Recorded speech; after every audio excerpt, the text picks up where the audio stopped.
প্রিয় দর্শক, এক নাস্তিক ভাই আমাকে প্রশ্ন করেছে, আল্লাহকে দেখা যায় না, তাহলে বিশ্বাস করব কিভাবে? আস্তাগফিরুল্লাহ রব্বি মিন কুল্লি যামবি ওয়া তুবু ইলাইহি। প্রথমে একটু ভাবো, তুমি বাতাস দেখতে পাও না, কিন্তু শ্বাস নিচ্ছ।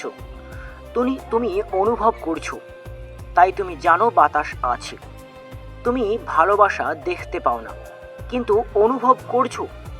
তাহলে চোখে দেখা মানেই কি কোনো না দেখা মানেই কি কোনো কিছু নেই?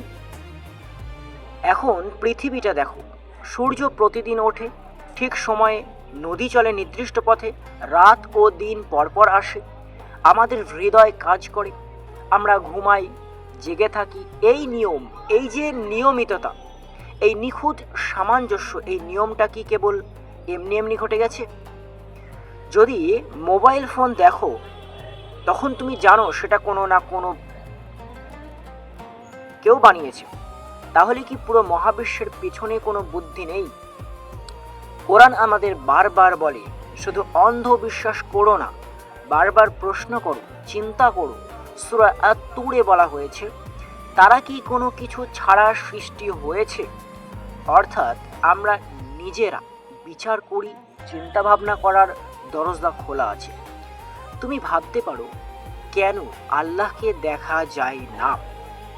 এটা অনেক নাস্তিক কিন্তু ভিডিও করেছে, বা অনেক নাস্তিকের প্রশ্ন আমাদের মধ্যেই ঘোরাফেরা করে, কেন আল্লাহকে দেখা যায় না?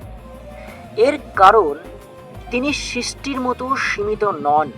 যদি তিনি আমাদের চোখে দেখা যেতেন, তবে তিনি সীমিত হতেন। স্রষ্টা মানে সময়, স্থান, ধারণার বাইরে থাকা। আমরা সীমিত, তিনি অসীম। আমরা শুধু নিদর্শন দেখি, ফলাফল দেখি, তার অস্তিত্ব অনুভব করি। আরেকটি বিষয়, মানুষের ভিতরে ন্যায়বোধ। তুমি কি কখনো দেখেছো অন্যায় হচ্ছে আর ভিতরে খারাপ লাগে না? এটা শেখানো হয়নি। বিপদে দুঃখে মানুষ স্বাভাবিকভাবে ডাকে, হে আল্লাহ। এই ডাক মানে মানুষের ভিতরে স্বাভাবিকভাবে স্রষ্টার প্রতি বিশ্বাস জন্মায়। ঠিক মুহাম্মদ রাসূল সাল্লাল্লাহু আলাইহি ওয়াসাল্লামের জীবনেও ভাবো, তিনি সম্পদ চাইনি, ক্ষমতা চাইনি, বরং নির্যাতন সহ্য করেছেন। কেন? কারণ সত্যিই যে নবী ছিলেন, তিনি দাওয়াত ছড়িয়েছেন সততার সঙ্গে। কোরআনে চ্যালেঞ্জ দিয়েছে, যদি সন্দেহ থাকে এর মধ্যে একটি সূরা নিয়ে আসো। 1400 বছরের বেশি সময় ধরে কেউ তা নকল করতে পারেনি। তাহলে আমাদের কিছু বন্ধু, বিশ্বাস মানে চোখে দেখা নয়, বিশ্বাস মানে যুক্তি, অনুভূতি, অভিজ্ঞতা এবং চিন্তার মাধ্যমে সিদ্ধান্ত নেওয়া। যেমন তুমি বাতাস বা গ্লোবাল নেটওয়ার্ক দেখতে পারো না, তবু জানো আছে। তেমনি তোমার মোবাইলে ইন্টারনেট চলছে, কিন্তু 5G স্পিডে চলছে নেটটা, কিন্তু তুমি দেখতে পাচ্ছ না। তেমনি আল্লাহকে না দেখেও আমরা তার নিদর্শন প্রতিদিন দেখতে পাই।